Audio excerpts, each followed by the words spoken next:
All right, welcome back to the IMNerd podcast, guys. I'm your host, Freeway, and I'm here with my co-host, Ken-chan. And today we are here for episode 51, where we will be discussing the latest Nintendo Direct that came out on the 9th of February, 2022, right? Yeah, I believe so. Sounds right. Yeah, and it had a lot of cool things to it. Some people were expecting Smash, but as I told one of my friends, Joel, I think Smash is actually done, at least for the foreseeable future, because Sora was supposed to be the final character, and they did like one patch after Sora, but I think that Smash Ultimate, for all intents and purposes, should actually be done. So if they surprise us with another fighter pass sometime down the road, that would be fucking amazing. Obviously, I'm here for it. I'm never going to fight against the idea of another 6 characters, but they might not. I need Smash fans to stop, yo. I love Smash. It's one of my favorite games of all time. But Smash fans need to stop being like, ugh, no Smash, this Nintendo Direct sucked.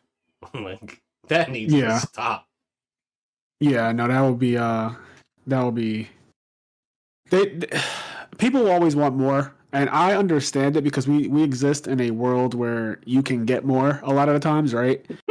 And so that kind of makes every human being like, even when you tell them, hey, here's the finale of this, right? Like, here's the end. Yeah. Like, think about us with Game of Thrones, right? Like, we want more. Like, we're not done.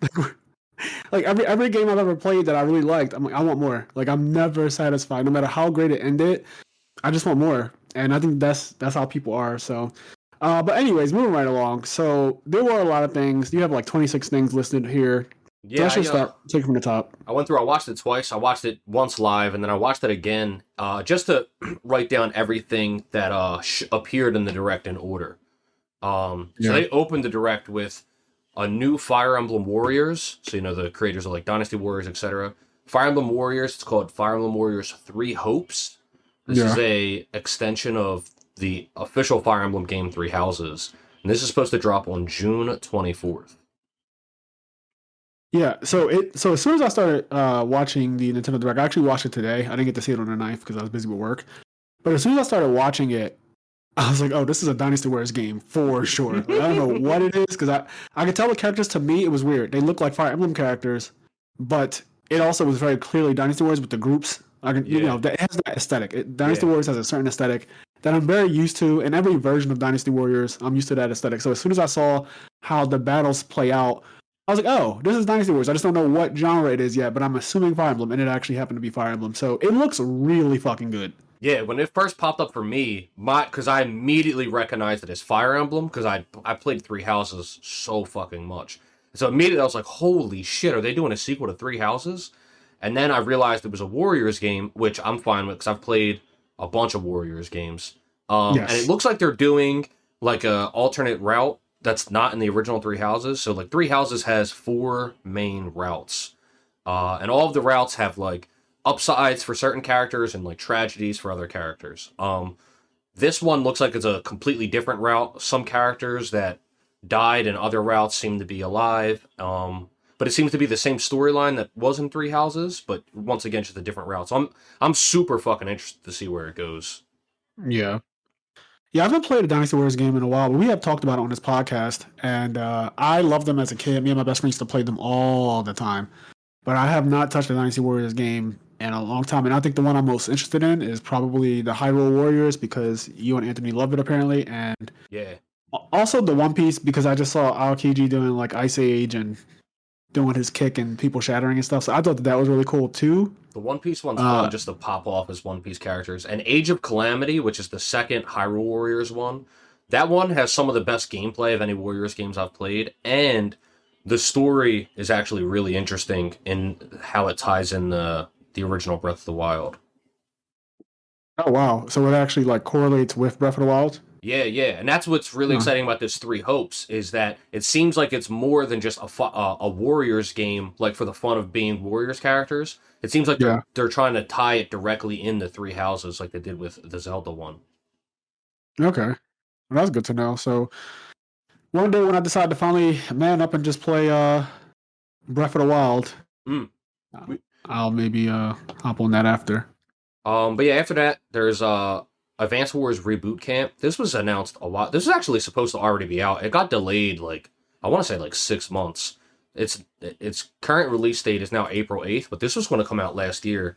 This is a reboot of the first two, the two Advance War games on the Game Boy Advance. Okay. I've never played Advance War, so when I saw this, I was just kind of like, huh. Yeah, it's a cute little game. It's actually a really fun strategy game. It's made by Intelligent Systems, which is the same people that make Fire Emblem, actually. Okay. So yeah, it's just like a fun little game. I played it a lot when I was younger. I haven't played it much since because there hasn't really been any releases for it, but it is cool to see them bring. Funny side note, a lot of people know the franchise as Advance Wars, but the game franchise is actually known as Wars. There used to be like Game Boy Wars on the Game Boy, like Nintendo Wars, like on the old NES. So it was, and then Game Boy Advance. And then it was called Advance Wars because of that, yeah. But then when they made the DS ones, they still called it Advance Wars. And now it has a nice sound to it. Yeah, and now everybody just knows it as Advance Wars, which is kind of funny. Yeah. But yeah, it's a cute little game coming out. I think the reboot is being done by WayForward, and I really like WayForward's art style. And after that, you got No Man's Sky. This looked interesting to me. Yeah. So have you heard about this game? So not kinda. I feel like this already came out before or something. Yeah. It has, but not on the Switch, obviously. Right. So when I was watching it, I don't know if I've ever seen gameplay for it. Maybe I have, and I don't remember.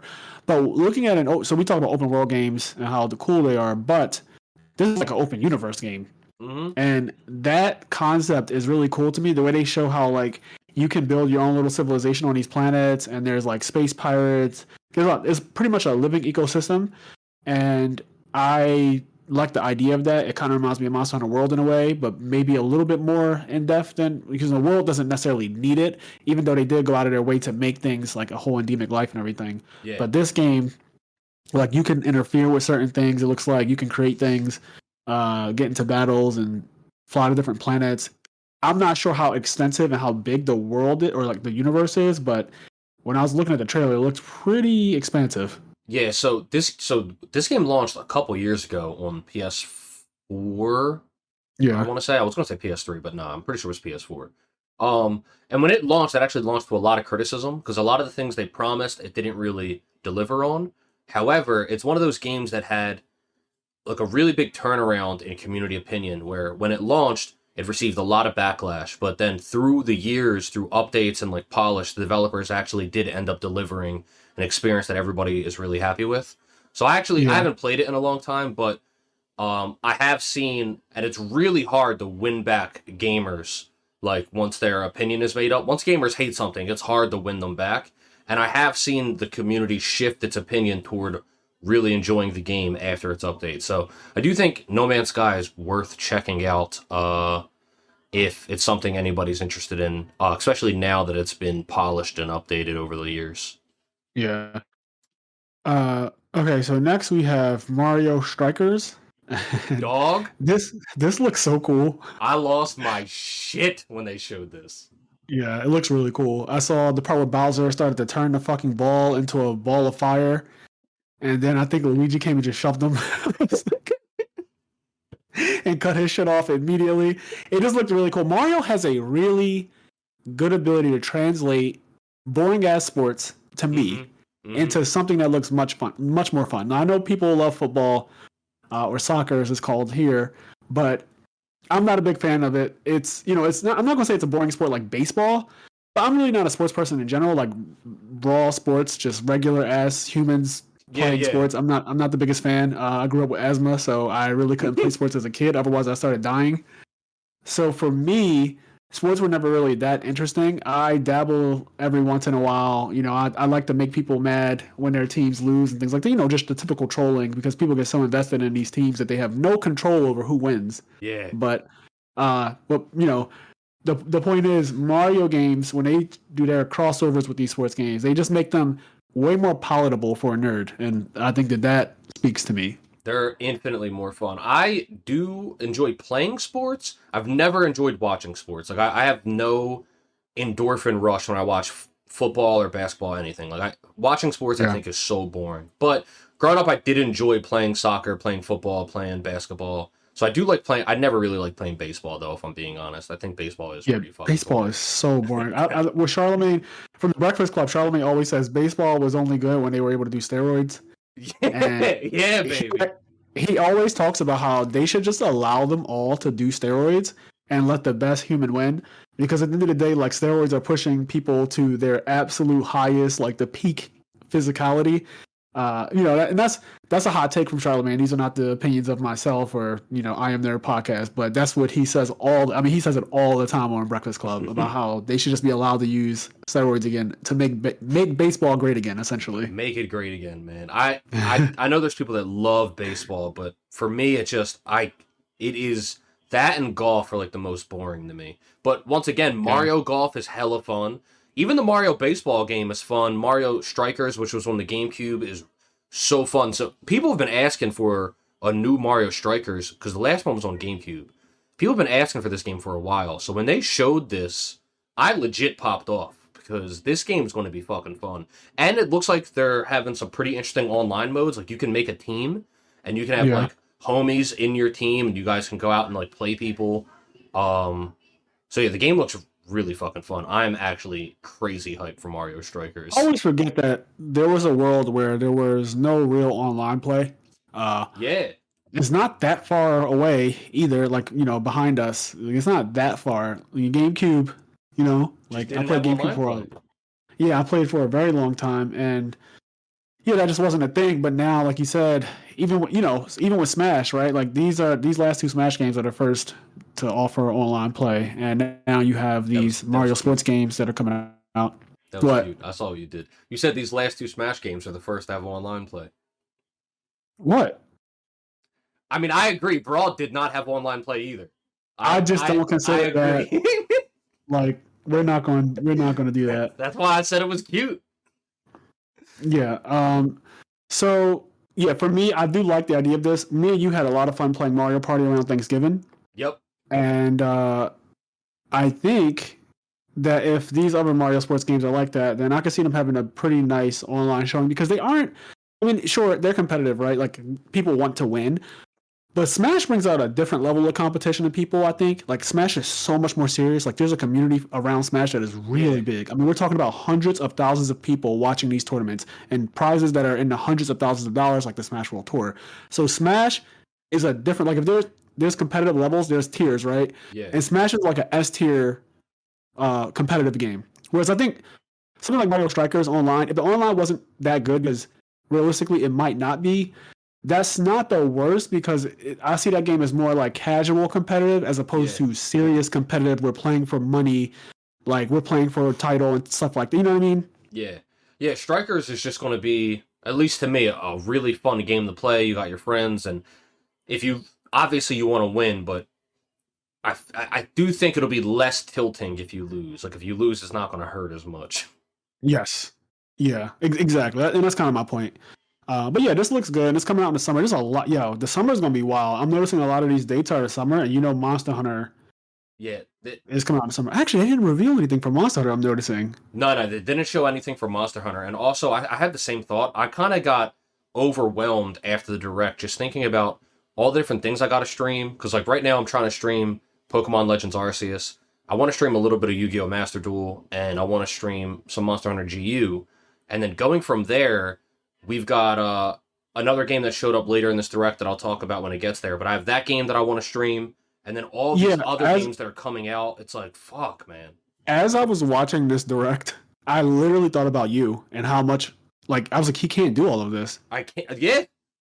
I literally stared at so some of these games, I'm like, I know Kenny is going to play this. I know he's going to want to stream it, but there's so many, like the Kirby game and stuff like that. And we talked about this before. For me, I want to play that because I haven't played a Kirby game since I think whatever the last one is. I mean, maybe 64 or a GameCube, I forget. But it's been a while since I played the Kirby game, and this one looks really good, and I really want to play it. And I'm looking at all these other games, and I'm like, holy shit, man! A lot of these games are like Kenny games. Like these are Triangle Strategy. I think you would want to play that. Yeah, so that's the one I was mentioning. Triangle Strategy. I think its demo is now out, and if I understood the Direct correctly, the demo is the full first 3 chapters of the game, and that save will transfer over to the full game when it releases. So it's like, I want to play that now. Yes. Like, what the fuck? Yeah. So it's rough. But next up that they showed was Splatoon 3. I don't think Splatoon 3 has a release date yet, but they announced this game already. They showed off one of the co-op modes. I think it's called like Salmon Run. It's basically just like a pseudo tower defense mode, I think. Yeah. I haven't really played much of Splatoon. It's a game that I want to play, but I've never played it, but one of my mains in Smash Ultimate, my first main in Smash Ultimate is actually Inkling. So I love Splatoon for nothing else than the fact that they gave me a really cool and highly competitive character in Inkling, who's considered one of the better characters on the tier list. Like I would say, probably top 25, and there's like 86 characters or something. So that's pretty good. Yeah, Splatoon looks really fun. I don't know. I just never really had a chance to get into it. But I do know a decent amount of people that play it. Yeah, we have that. We have our friend Montre. I know he was always really big into Splatoon, but I don't know. It looks fun, but if I'm being honest, I just literally don't have the time to play something like that when there's like other things that I would prioritize higher. Like for me, highest thing for me. Spoiler alert, but like I want to play Xenoblade so bad now. I already wanted to play it. It's been on the top of my list, but like that's the like finale, I guess, of this. Yeah. But yeah, front Splatoon, mission. The thing with real quick before we go to front mission, the thing with Splatoon, and I think you and me have this in common, is that the game looks really fun, but it is one of those games, contrary to Mario Strikers, where it's a game that you want, like if you play it, you want to be good at it. It is an actual competitive game, so it's hard to play that casually. Yeah, I noticed that. Like I said, our friend Montre, he when he talked about it, he definitely was speaking from a very competitive standpoint. And I think not just him. Now I'm thinking about it, there's also Armand. These people go to our locals alternate universes, so they're like fellow Yu-Gi-Oh players. But yeah, both of them talk about Splatoon often. I think Armand even quit Yu-Gi-Oh at one point to play Splatoon. Like that's how hardcore he was into that. So yeah, Splatoon has from what I understand, a pretty competitive scene. Yeah. But yeah, going from there, you were going to bring up front mission first. Yes. Now this is a pass for me. I don't really care for games like this. I will let you speak on it. Say what you will, but this is not my type of game. Yeah, it's coming out in the summer. If you know what front mission is, you might like it. It's a strategy game, and you use mechs, and you can target like different body parts of the mech to like destroy it. It's an interesting game. I'm not really excited to play it again. Like I've never beaten it. I've played it here and there when I was younger, but like overall it's just like it's a cool game, but I'm not losing my mind for it. But they also released a remake of the second one, but I know it's a game that has a lot of fans, so hopefully they enjoy it. Yes. Now Disney Speedstorm. So I think we made fun of this when it first was announced months ago, because this was announced before, right? I forgot this game. Listen, okay, I forgot. During the Direct, I forgot this game was shown off again because they show the way better game later in the Direct. Yeah, it's really weird. I mean, this is basically, can I borrow your homework? I promise that I'll change it enough.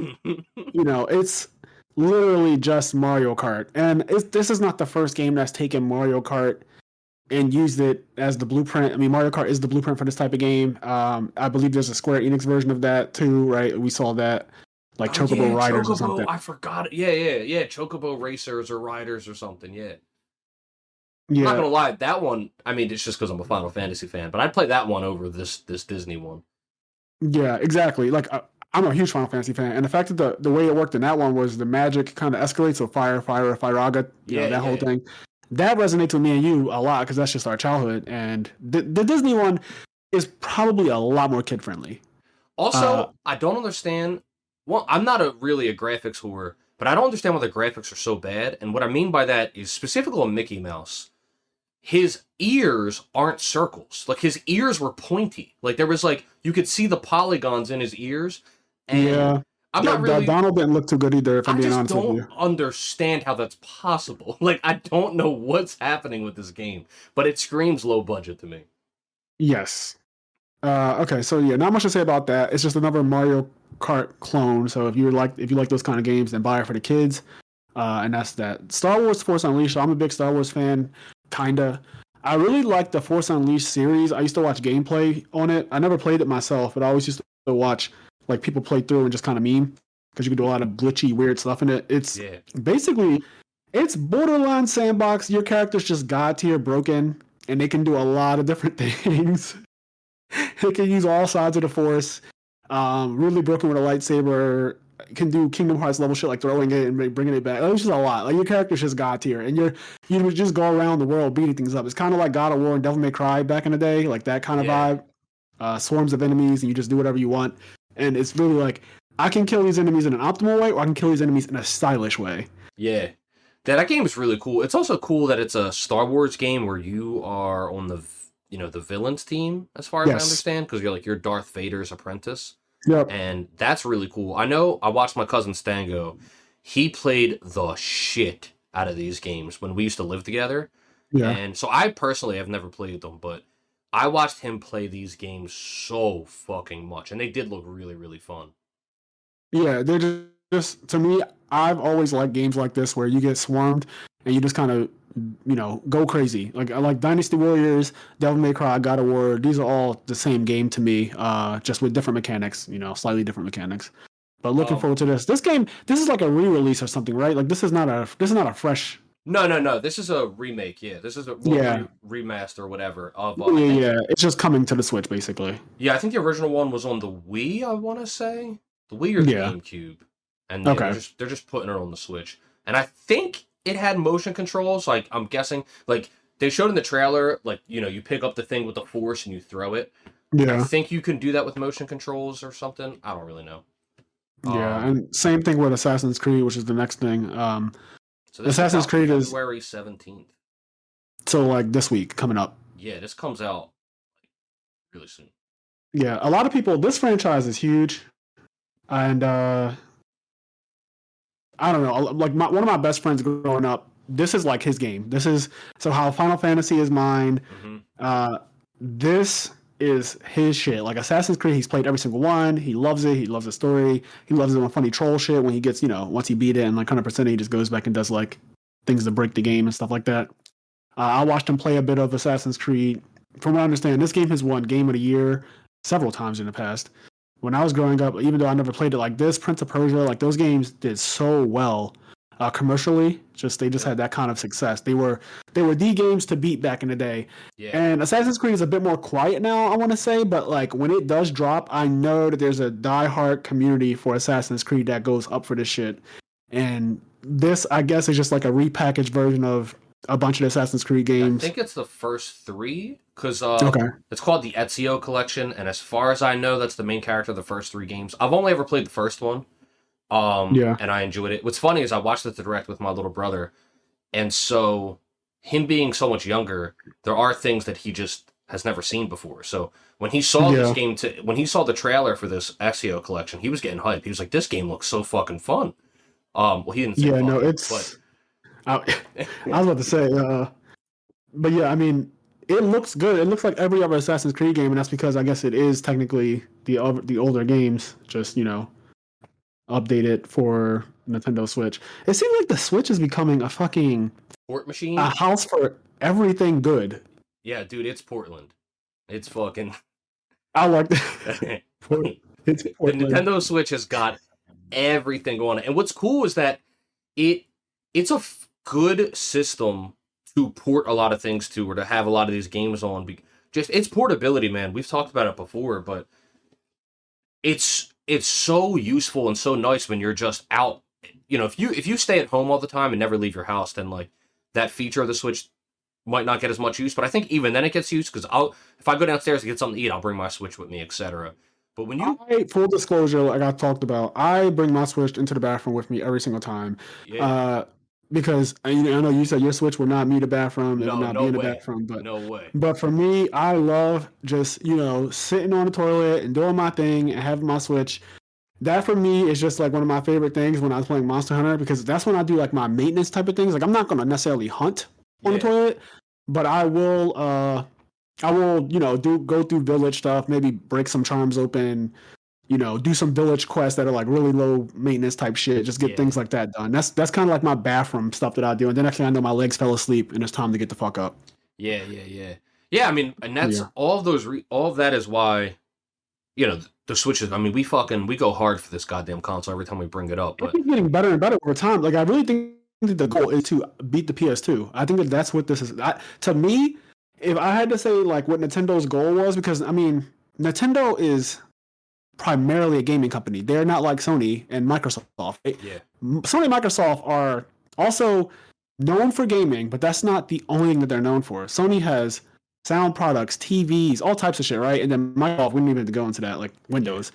But Nintendo is just, Nintendo. Like, it's not what it started out as a gaming company. It's fucking, taxis or some shit. But now it's like, it is the gaming company. So for them to gone for the number one spot, like best-selling console of all time, which is currently held by the PS2, this is giving me that vibe. Like, it just has the library on the Switch. I think we're going to be able to look back and say it had the most insane library, because all the reasons why I like the PS2 are coming to the Switch. I'm starting to lose. I'm losing reasons to be like, oh, I wish that Sony would make a device that had all of the good stuff on it. You know what I mean? Like, the Switch is just becoming that. Yeah, it's crazy how many games are on it, and they just keep pumping them in there. That kind of goes into like the next game that's on there. So I'm going to skip SD Gundam Battle Alliance. I'll just go over it real quick. I'm not super interested in it. I love Gundam. I've never been the biggest fan of SD Gundam. Me either. It's like they're like cute little Gundams, right? I don't know. I watched the show a little bit though. I did watch the show a little bit, but overall, not really my thing. It's cool that it's coming out, but to kind of gloss over that and go to the next thing, to what your point was, all these games on the PS2, PS1, when all these great fucking games come to the Switch, Chrono Cross, Radical Dreamers coming April 7th to the Nintendo Switch. Yeah, this was a surprise. I never thought this was happening. Like, at no point did I think this was actually going to happen, because, and I guess I just think, so Chrono Cross came out late in the PlayStation's life, really late, to the point where I want to say it's like the year 2000. And it already looked good because of how late it came out. Like, it just looked better than most games that came out on PlayStation. So for me, I never really considered it being a game that needed a remaster. But when I saw this, it made me realize, well, you didn't know you needed this, but you needed this. Yeah. It's so good. The thing that's exciting here is, I don't know if you remember, but in one of our episodes, we talked about a leak that happened where somebody leaked like all of these things. Like, they leaked the God of War coming to PC and all before we all knew it. And on that leak list was a Chrono Cross remake. And then, so people were like, people started getting excited, like, hey, is this real? Like, are we really getting a Chrono Cross remake?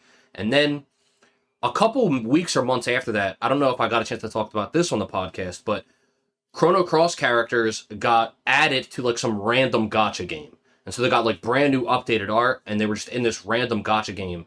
And when I saw that, I was like, that's really interesting. Like, why would they be kind of advertising these characters that haven't done anything in so long? So I started to really believe that the rumor was true. And then so seeing that Chrono Cross did get announced here, if anybody wants to go back and find that leak, I think it's safe to say anything on there that hasn't been announced yet is probably really happening. Wow.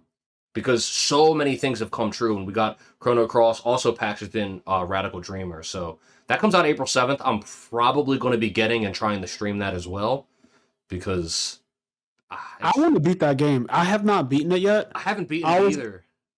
A lot of people, I don't think I know anyone who beat Chrono Cross. This is starting to be really weird, but I feel like all of us played it, right? But and everyone loves it. Yes, everyone's played it, and everyone loves it. Everyone talks about the music, the opening. I still think of all PlayStation games, so 7, 8, 9, Final Fantasy, Legend of Dragoon, Legend of Legaia, Legend of Mana, all that stuff, Vagrant Story, everything. Out of every game that came on PlayStation that was an RPG, I think Chrono Cross has the best opening and the best song. Like, don't get me wrong, Final Fantasy, I go up for that shit, as you guys know, it's like my favorite thing, but Chrono Cross got it. Like, it just, that opening, the sound, oh my god, I can hear it right now playing in my head. Chrono Cross's opening is so good and emotional. Like, it makes me feel sadness. Yeah.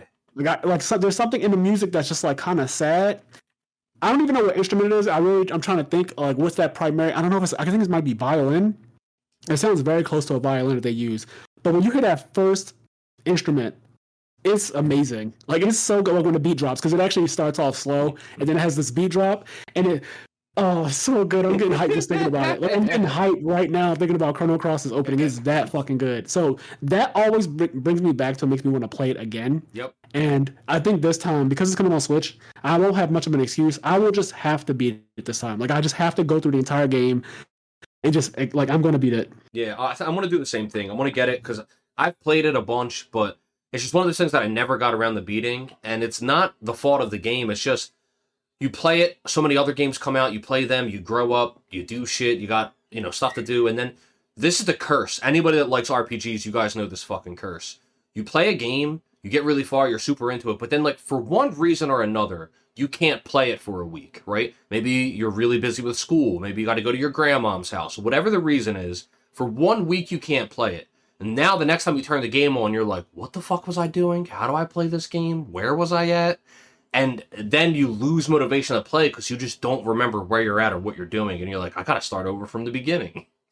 Yeah, it's... I feel like the game is also long. Oh, yeah. I feel like I've played it for a very long time, and I just feel like I can't get to the end. Like, it's just like Chrono Cross is so fucking long. But yeah. We'll get April 7th. We'll get it. And then March 25th, we got Kirby the Forgotten Land. So you mentioned this a little bit earlier, but... Yeah. What do you... This game looks really fun, but I'm also oddly creeped the fuck out at what Kirby... Like, Kirby so the big mouth mode? Kirby's a little... Yeah, the mouthful mode is wild. Yeah, I like it. Obviously people are going to meme it, right? Because it's a wide mouth, right? Dude, so there's going to be so much porn of it, and I'm not... It's going to be so weird. It's coming. And no pun intended, but it's coming. Like, there's going to be a lot of memes of this game. They're going to do bad things on Reddit with this. But at the end of the day, it just looked fun to me. Mm-hmm. And it looked exactly like a Kirby game that I would want to play. Something about Kirby games just kind of take me out of serious life stuff. Like, I kind of just get immersed in the world and nothing going on in real life, like, the idea of having to pay bills and all that stuff, work. None of that stuff matters in those moments while you're playing. Because it's also not like a competitive thing. It's also not something where you're playing with people. It's a one-player game. It's just kind of like you just do your thing and you go about how you want to, live your life in that world.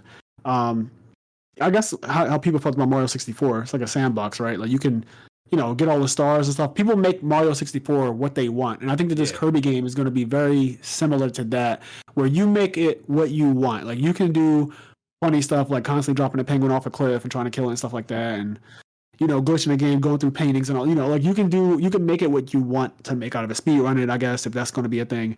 But they introduced, like, we didn't see that mouthful mode thing before. And that just adds a new element because I guess what they're trying to do is somewhat reinvent Kirby, right? Yeah. Like, everyone who knows Kirby is like, okay, he eats things, he gets power-ups, he's kind of like a Majin Buu Mega Man mix. But now he has this new mode that makes him physically transform more than his typical transformations where he just gets like a crown. Yeah. Or like, he stays kind of a ball. This one is like, he physically changes his shape completely, and it lets him do certain stuff. It looked really cool. It did look cool. It was like creepy and weird, but also cool. I couldn't help but think, the internet is going to ruin it. They're going to do awful, awful things to my boy Kirby. But I also thought it was cool that even though... So one thing I was worried about when I first saw it, and then I realized, like, oh, no. Like, other stuff was still in there. I was worried that that's what... Like, we weren't going to have traditional Kirby transformations, but it's cool we have the mouthful mode thing, but we also still have the normal Kirby modes, like sword mode, fire mode, etc. And I saw all the regular stuff. And they get upgrades. Like, now you can go to, like, a guy, and like, fire can turn into, like, volcano fire, into, like, dragon fire, and do, like, all that shit looks so crazy. I honestly wish they didn't even show that dragon fire part, because that looked wild. Dragon fire was OD. They even said some are better than others. Like, blatantly. Yeah, they did blatantly say that, too. They blatantly said some of these are not like the others. And they showed Dragonfire in that scene. I was like, oh, okay, Nintendo. Like, yeah, this game looks amazing. We're definitely going to play the fuck out of this. Yeah, I did catch that, too. They were like, yeah, this isn't balanced. I was like, oh, okay. You fucking think? I love that though. I love blatantly being like, we did not balance some of this shit. Like, it's not that kind of game where it needs it. Yeah, not at all. And honestly, I'm just going to bring it up because I have to for completion's sake. But we can skip this. April 5th. We're actually skipping this? MLB The Show. No, we're not skipping it. But MLB The Show. I don't know. Go to sleep next. So anyway, Kingdom Hearts Collection Cloud version. This came up in our last episode where I thought that Kingdom Hearts 3 was literally going to be on the Switch as like a thing that you can just play on the go. Mm-hmm. But come to find out, like you told me, it's actually cloud-based, so that takes away a big chunk of what makes the Switch so good, right? Like you need a strong internet connection, and it said that on the bottom of the screen. It Yeah, said that yeah, on the Nintendo Direct. It said a strong, high-speed internet connection is needed yeah, and that makes sense because it's fucking Kingdom Hearts 3, yeah. and It's weird, man. I played the demo for it, and it was fun. Like it was. I played the demo. It was cool, but you can just I don't know. I get that it was a PS4 game, and so PS4 is stronger than the Switch. Getting that to run on the Switch would be really tough. I think they could do it though. Like in Melody of Memory, they have Kingdom Hearts 3 models in there, but they're like res down. yeah, But I get that would be a lot of work, completely reworking 3 to work on the Switch. Um, it's frustrating to me that all of the other Kingdom Hearts games are cloud version too. If just 3 was cloud because arguably they couldn't get 3 to run on the Switch natively, I'd be fine. But I don't understand why Kingdom Hearts 1, 2, and all of the other ones are cloud based as well. Like yeah, they can just be on the Switch and that would be fine. yeah. I mean, we don't really have to talk about this too much because it's Kingdom Hearts, and everyone knows how we feel about Kingdom Hearts. It's one of our favorite games, and it's Yeah. just going to be on the Switch now, technically, but not, also not. I don't think either of us are going to like really get too much into it. Like, I do Nah. want that Keyblade and all that stuff. I want to see what the Keyblade becomes, but Yeah, it's but not worth me paying any amount of money for it. I'll tell you that. nah. If Kingdom Hearts 1 and 2 were coming to the Switch as just real games, I would buy them again. Like they'd get Yeah, my money again just because I'd be yeah. like, well, I could play Kingdom Hearts 2 on my Switch on the go. And like that would Yeah, be worth it. which is what I thought. Like honestly, I feel like I got kind of gypped with this whole thing. Yeah, a Like cloud version means I can't play it on the go. Like if I go on the subway, I can't play it. it takes away exactly what I because it takes away exactly what I thought made the Switch so good, and what probably everyone makes thinks make what everyone thinks makes the Switch so good is the portability of it. The fact that I can play on an airplane because that's Yeah. primarily my mode of transportation when I'm taking public transit at this point. And airplanes that they do not have good Wi-Fi. That's just not a thing. They have Wi-Fi and it's overpriced as fuck, but it is not good Wi-Fi. So even if you were on a plane, I doubt that it would be able to play it seamlessly, and that is a problem for me. So I'm just going to pass on that. As much as I love Kingdom Hearts, Yeah, yeah. same.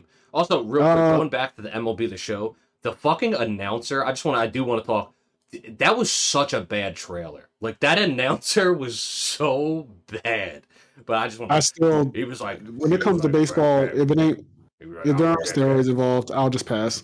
But anyway, once again, talking about Switch being Portland, and all of the collections and everything coming to it. We have the Klonoa collection and the Portal collection coming. Yes. So like Klonoa is a game that I just feel like I wasn't going to ever see again. And the fact that Me either. It's so old. it's so old, man. And once again though, another Sony classic. Like that's a PlayStation 1 classic. And Yeah. it's another Sony like classic game, the collection coming to the Switch. I just find that really interesting. I'm telling you, I really think that that's what the goal is, to have the Switch become the console of all consoles. And I want it to only because I have an agenda, which is to have every console be like a Switch. Yeah. I wasn't mad that Steam created the Steam Deck or whatever happened with that vaporware. Like I'm not mad that happened because that's what's supposed to happen. Yeah. I there's a video on if anybody's heard of the YouTuber, he reviews a bunch of tech stuff, Linus Tech Tips. I'm pretty sure he reviewed the Steam Deck and the reviews didn't look good. But Is it out yet? I'm still confused about I this. think it's coming out. I think like review versions have gone out to people. I don't think it's Okay. retail out yet, but it has Okay. gone out to like review people. All right. Well, I'll just wait until. But Portal's a game I haven't played yet, actually. Like, I've never played it. Not even I've played it but didn't beat it. I've never played Portal. I've heard nothing but good things about it, but I've never played it. So I can't speak much about it, except maybe I'll pick it up and try it, but I don't know. Yeah. I'm not a Next Portal game, guy. though, July 22nd, Live Alive. This shit got me hyped. This shit got me fucking hyped. This is a Square Enix RPG that never came out in America.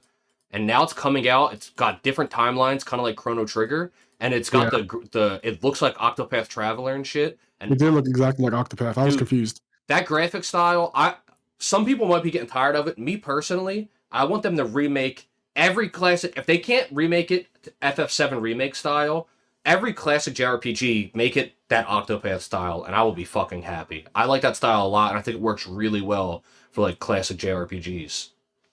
Yeah, I think I love Octopath Traveler. I've mentioned this on our RPGs episode. Octopath Traveler is one of the best RPGs I've actually played in the last decade.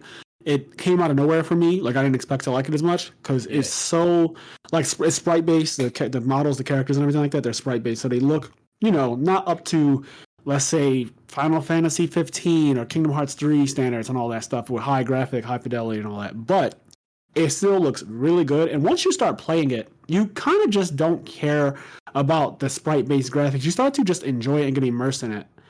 And for as much as a graphic whore as I am, like that game was better than some games that have way better graphics to me. Yeah. So that's the thing. For me,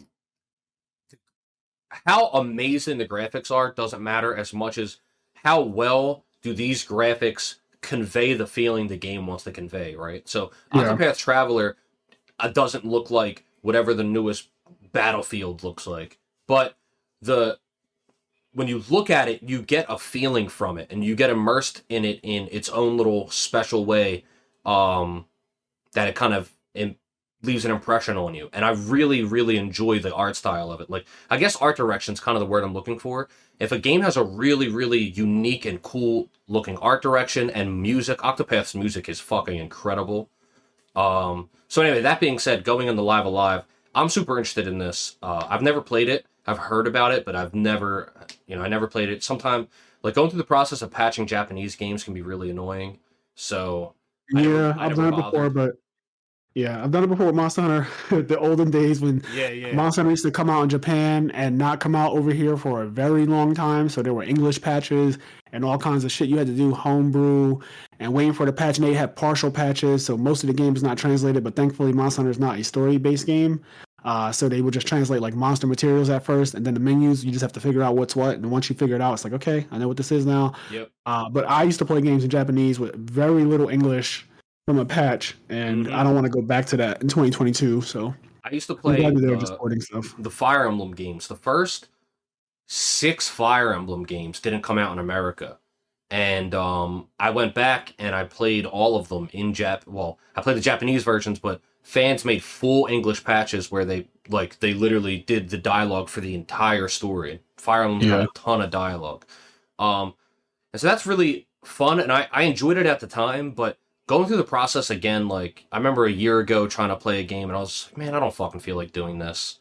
Like, making sure you got a good English patch. Some of the patches are bad, so you gotta trust the translator. It's a process. So anyway, I'm excited for this to officially get an English release, and I like the way it looks. Yep. Switch Sports, I'm not really a sports person, so I can't believe this comes out April 29th. So this game looked fun. It's like Wii Sports, right? Yeah. I like the Wii Sports tennis and like the boxing and all that stuff. I cannot fucking believe that they're making this game now and this wasn't a release package in with the Switch. Same. Like, this should have came with the Switch 4 years ago. And it, like, I just don't understand.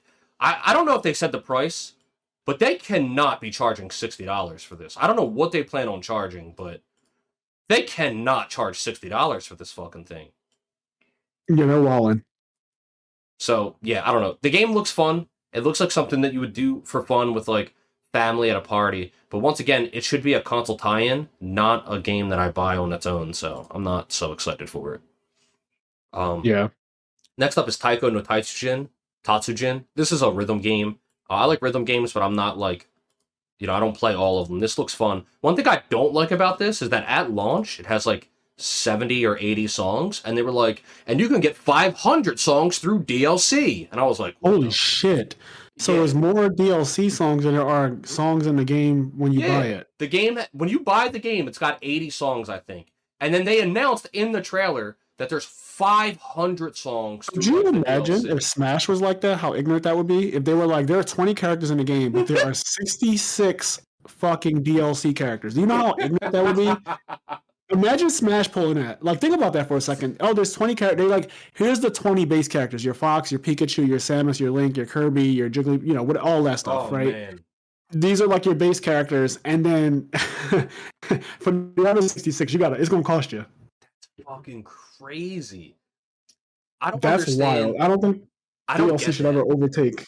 No, Yeah. not like that. I don't know what the pricing model is. If they come up with a fair pricing model, I guess sure. But this reminds me of Dead or Alive 5. Dead or Alive 5 on Steam. You can probably still look it up. I'm assuming it hasn't been taken down. Dead or Alive 5 on Steam was a $60 game. I think eventually they made the game free, and then you just like can buy the characters. Yeah. But if you look at that game's DLC, it's like over $2,000 worth of DLC for Dead or Alive Whoa. 5. Like, not kidding. In terms of all the cosmetics, because, people, Dead or Alive is a really fun fighting game, but also people play it because they're horny, and there's millions of costumes for all the girls and shit. And, yeah, I think the DLC is over $2,000 for that fucking game. So, have fun. Next is Triangle Strategy. We talked a little bit about this, but Triangle Strategy, once again, also in that Octopath Traveler art style, looks similar to Octopath. It's a strategy game in vein with Fire Emblem, and that's a genre that I love. Also, Disgaea, which, side note, not part of the Nintendo Direct, but Disgaea 6 Complete just got announced. So, there you go, people. But anyway, Triangle Strategy, this fucking game, the demo, I just can't believe that. If I understand correctly, the first full 3 chapters of the game are completely playable in the demo right now. Wow. That's just so exciting to me, because that means I could boot the game up and literally get like a real experience of the game for the first 3 chapters. And then you can transfer your save when the full game comes out. This game is like, I can't say enough about this game. I want to play it so bad. The fact that it's so many games say that you can make choices and your choices matter. And of them I've played, I always feel as though that's never really true. Yeah. It's a hot line to say. But in this game, I played the last demo, it actually does seem like your choices really do matter. There's characters, party members, who will leave your party if you do something they don't agree with. Like, if you go and make a decision, like, I think one of the decisions was, like, defending this village. And you could defend the village, just, like, man up, defend them from, like, the intruders. Or you could set, like, these firebomb traps. And when the intruders come in, you blow up, like, these houses and light the people on fire, and you can kill the intruders that way. And if you do that method, there's people who, like, don't agree with those methods that will completely leave your faction and, like, won't be on your team anymore and end up becoming against you. So the fact that this game actually seems like it's a strategy game and the choices you make really do matter, it's not a buzzword, makes me excited. Yep. I probably will actually play Triangle Strategy because I'm not really big into strategy RPGs, but I'll at least indulge you, and you're going to be playing it, and I think Gary's going to play it as well. So, oh yeah, Gary messaged me right after the Direct. He was like, "Hey, do you know if the demo's out yet?" Yeah. But what's next? We got Cuphead DLC. Yeah, but I'll play Triangle Strategy, and when I beat it, I'll probably talk about it on the stream, and I'm not on the stream, on the podcast and shit. Yeah. But yeah, Cuphead DLC. I remember you said you didn't even really know what Cuphead was. I've seen that smiley face looking creepy thing before. Like, don't get me wrong, it's popular enough where it's come across my timeline, but I don't know anything about it. Like, if I'm being completely honest, I'm not going to sit here and cap and be like, oh yeah, I definitely like. I don't know what it's about. It's just a really hard, also really fun, like 2D platformer boss rush kind of game. And it's insanely addictive to play. And the bosses are really hard. Incoming Dark Souls joke, but the bosses are really, really hard. And what makes the game fun and engaging, though, is that when you kill the boss, you don't have to go through a whole level or fight the boss again. When you lose to the boss, you immediately just get the immediate retry, and there's a little bar at the bottom every time you die that shows how close you were to beating the boss. So there's like a progress bar, like you were this close to beating the boss. You're like, oh fuck, like I was actually not that far, blah blah blah. And so, and you immediately are right back in and get to fight the boss again, and it just has this really kinetic gameplay that's just really, really fun. This comes out June 30th of this DLC. I feel like this DLC has been in the process for fucking 2 years now. Yeah, we will be playing that, though.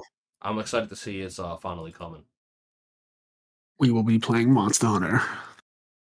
When's Monster Hunter? Uh, Oh yeah, we don't have an actual date we for don't that. know We the just know it's date, summer. but it's summer and June is summer, so Yeah, I'm assuming. My guess is sometime after E3. That's okay, my guess is they're going to show something at E3, and then like shortly that'll after be E3 is when we'll get it. That's my guess. yeah, I can see that. After that, we have Metroid Dread free update. They're adding Dread mode, which is you get hit once by anything and you die. So they're adding super duper hard mode to Metroid Dread, which is really cool for free. And they're adding rookie mode, which is just a super easy mode.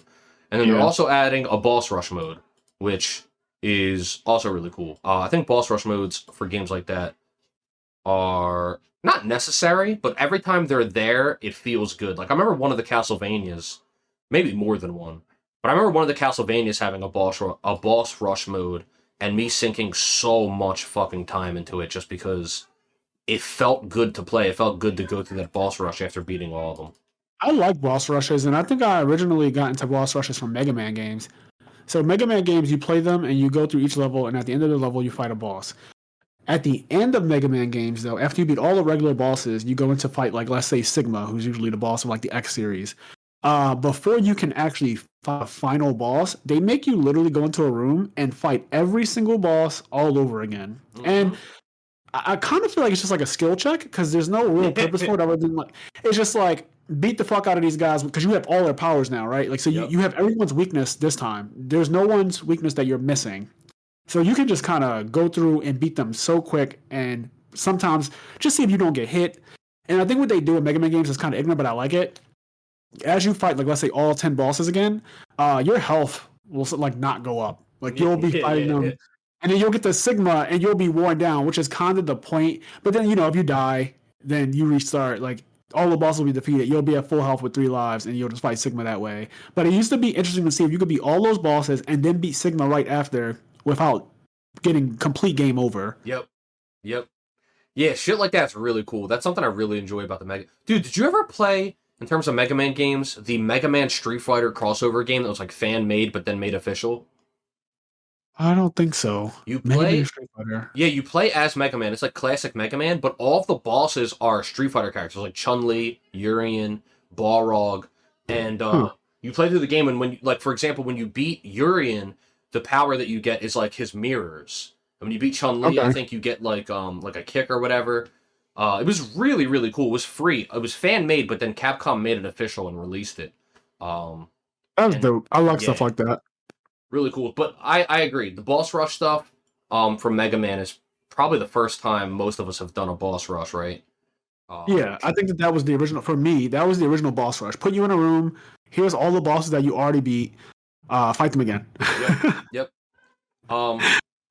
Next we have the biggest disappointment of the Direct for me. Earthbound and Earthbound Beginnings coming to the Nintendo Switch Online. First of all, really cool. Earthbound is an amazing game. Great RPG with very unique characteristics and a game that can like really make you feel, oddly enough, and you wouldn't think it because it's very odd, weird, and quirky. But when you play it, it has like a lot of heart. But for literally the last 10 to 15 years now, every Earthbound fan / Mother fan has been asking for Mother 3 to get an English release. So when they started showing Earthbound and then Earthbound Beginnings, I was watching it like, are they going to do it again? Are they going to just not give us Mother 3? And then like once again, we don't get it. We just get. I think NES needs a really big like reboot type of thing. It does. It really does, man. Like bring him into 2022, please, because I'm tired of only knowing NES from essentially Smash, and I think most people know NES from Smash. Yeah, no, that's 100% true. He's NES from Smash now. He's more NES from Smash than he is NES from Earthbound. I'll tell you that. 1,000,000%. And same with Lucas. Lucas is from Mother 3, and that game never even came out in America, and that's the game that people are crying to get released. So I don't know. Yeah. Hopefully we get it at some point, but it was really frustrating to me again because they did this before on the Wii U. I think they gave us Earthbound 1 and 2 on the Wii U, and then like people were like Reggie, like I think Reggie at the time was the president, and they were like, "Can we please get Mother 3?" And Reggie even acknowledged it. He was like, "Oh, we're going to do something, maybe, possibly," and it's like we just still don't have it. It's just frustrating. Yeah. After that is just like they do a sizzle reel of like a bunch of random ass games. I couldn't keep track of them all, but it's just like a bunch of random games. They show that Demon Slayer game is coming to Switch, but other than that, it's like a bunch of random games. I don't know what they all were. Yeah, I am excited for the Demon Slayer game because it looks like the old Naruto Ultimate Ninja games. It's made by the same people. Okay, so that makes sense. It has the exact same vibe to it, and I think Gary's actually played it. He's already told me some stuff about like the tier list, like who's good, who's bad, or whatever. So yeah, I mean, it looks fun. I know it's gonna be very colorful, and that kind of just draws people in. Maybe it'll get a. I know Ninja Storm, the Naruto Ninja Storm games, they actually ended up with a nice little community, a little pocket-sized community, and I feel like this game could end up with that same type of thing, just because of the hype surrounding Demon Slayer is at an all-time high. And it's not unwarranted, but yeah, I think that with Demon Slayer being as big as it is, and them getting a fighting game, and at first it only had very limited characters, but every season, I guess, they'll probably release a new game like they did with Ninja Storm back in the day, or Ultimate Ninja.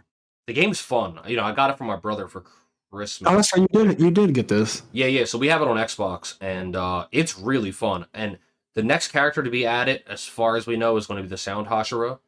Cool. So I play Rengoku and Gyu. I'm a cheater. I'm even though I think Zenitsu is actually fucking super broken top tier though. But I think Gary said Zenitsu and Nezuko are ridiculous. Yeah, they're pretty ridiculous. But the game is insanely. Also, Inosuke is really good too. Inosuke has like the fastest grab in the game. His grab is just crazy fucking fast. That's always good in fighting games. But yeah, the game's fun. But anyway, the next two, these final two, were like the big things of the Nintendo Direct. I'd say it's like Fire Emblem Warriors opened the Direct, and that's like pretty big. But then after that, the next biggest thing I'd say is like just from sheer shock factor to me is a tie between Mario Strikers and Chrono Cross. But then after that, now like to close out the Direct, we got Mario Kart 8 Deluxe finally getting DLC. This game was a remaster of the Wii U Mario Kart 8, and it's the best-selling Switch game, I think. So the game already came out on Wii U, they released it on Switch, and it's the best-selling game on Switch. And everybody for a long time was like, they should just release DLC for it. And here we are, we're getting fucking 48 courses over the course of the next year to 2 years for Mario Kart 8, which just sounds absurd to me. Yeah. And I'm not even the biggest Mario Kart fan, but I know when I see some good content coming out for something else. 48 courses they're going to be releasing. That's like, I almost think it's a pseudo replacement for Smash. Obviously, it's not going to be as exciting as like character reveals in Smash, but I think over the course of the next 2 years, this is going to be something that they can put into their Nintendo Directs as like something that'll raise the value of the Direct, make people excited. Like, oh, here's the next 4 courses that are coming to Mario Kart. You know what I mean? Yeah. And get people excited for those courses. Yeah, that's what it feels like to me. It's like something that they can consistently put into Nintendo Directs, get people talking about it, get people saying like, oh, I hope they put this course in, etc. So that's really exciting. And I wonder if they'll add new racers. Maybe not. I think they would have said it, but regardless, 48 new courses, 48 new songs to be added to the game. So already a massive game is fucking incredible. Yeah. And then the finale. Oh, man. If you guys heard the last episode, you already know Xenoblade 3 coming out in September. Dude, the fact that it got announced, we got Xenoblade 3 announced, and basically a release date. We don't have the exact day, but it's September 2022 that is so satisfying to me, because it's like, here's Xenoblade 3, and I don't gotta guess or wonder when it's coming. It's like, here's fucking Xenoblade 3, you're gonna get it in September, and just fucking, it looks good. It looks really good. It looks so good. The art style, everything. Like, it has, I knew what it was. So I didn't see the Direct, but people were messaging me like, holy shit, Xenoblade 3. And I was like, oh, cool. I never played a Xenoblade game, but from what I understand, they're very good, especially the first one with Shulk. And the best character from Smash Ultimate pretty much comes from Xenoblade 2, Pyramithra. But this one, from what I understand, I asked you about this, can I play Xenoblade in any order, kind of? Like, do I have to play 1 before I play 2, or do I have to play 2? You know, like, how does it go chronology-wise? or chronologically. There we go. There's the word chronologically. How does it go chronologically? And you were like, yeah, I actually played 2 first, then I played 1. Yep. And most people agree that 1 is the better game. Yep. But they're both good games. And this game looked very serious. The third one, it looks very serious. The trailer was very emotional. Like a lot. It was a lot of. It was a lot of heavy emotion, and I don't. So because I haven't played it, I don't know any of the storyline. I don't know any of the backstory. I don't know if there were things in this trailer that made Xenoblade fans go up for it, like things that you guys kind of saw that were like, holy shit. You can elaborate on that type of thing. I don't know if that was, if that was in there. I have no idea. So there was some characters that looked familiar, but they didn't look exactly the same. So that's interesting because I don't think they're the same character, but they have a similar look to some other characters, which is kind of interesting. So I want to know what that's going to be about. Additionally, like them having the giant robots and stuff, that's very standard for Xenoblade, and having some sort of like ultra energy sword. Like there was a part where they showed one of the characters with essentially a Monado, because you have the Monado, which is Shulk's sword from the first game, and then in the second game, I believe it's just called the Aegis, and that's Pyra and Mithra and like their weapon, and they're like representative of their weapon and stuff like that. So this game has, a similar like its own Monado type thing. Right away, just the way the game looked, I knew it was Xenoblade. But then as soon as I started talking, something that I really like about Xenoblade that I know some people don't like is that they have, and if I get this wrong, I'm sorry, they have English accents. I don't know. I don't know which genre. I don't know which, like, I don't know where I'm going here. I don't know if it's fucking England, Scotland, Britain, but they have accents that aren't American. They have, they have English-speaking accents that are not American. And I really like, it's something that makes the game unique, and it also harkens all the way back to the first Xenoblade. When that got released in Japan, people wanted an English release so bad, and Nintendo of America just did not do anything for Xenoblade. What originally got that game made was Nintendo of Europe in terms of English releases. So I think it's cool that now, like, to keep that tradition, it's always the voice acting talent for Xenoblade games are always from the European section, and you don't have American English voice actors. And that's something I think gives the game a lot of charm. That's something I really like about it a lot. So as soon as I heard the voices, I was like, oh shit, this is 10 million % Xenoblade. And the trailer looked amazing. The characters looked really, really cool. There's a lot of little stuff in the trailer that just made me excited. And I cannot wait to see what this game's story is, how everything plays in, and then also what small little Easter eggs are going to tie it to the other games. Because once again... Yeah, that's the part that I'm interested in. That's why I want to play the first one at least, and then... I know the game is apparently long, but... Definitely try to play the first one. And then that's the thing, like, there's going to be... This game, 3 will be able to be played independently. But if you have some of the knowledge of the other games, you'll most likely see little Easter egg tie-ins, which will be really, really cool. Was there something else I wanted to say about it?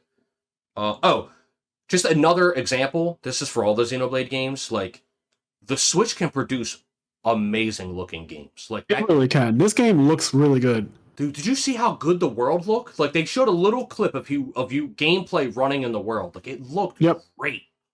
Yes. Yeah, so. I'm excited for this game, just because it's an RPG that at some point I'm going to play, and I know I just have a good RPG waiting for me. So yeah, a great one. Yeah, I mean it's a classic for the people that have gone in for it. Like it's a classic. It has a very devout fan base. There's an old thing, I think it's called like Project Teardrop or something like that, or Project Raindrop. I don't remember, but it was basically a community of people that all got together and like sent hundreds of letters to Nintendo asking for Xenoblade to get localized. In addition to like 2 other games, I think it was like Lost Story and something else, I don't remember. But it was like these 3 JRPGs that weren't localized and didn't have English versions of them. And people were just bombarding Nintendo like, please, please, please localize these games. And ever since then, Xenoblade has had like a very core fan base. Yes. So I only know Xenoblade basically from Smash, Shulk, and I always make fun of his accent. Shield, Buster. Like he's. So it's funny you brought the language thing up, but yeah, making fun of people's accents, something they can't control is great.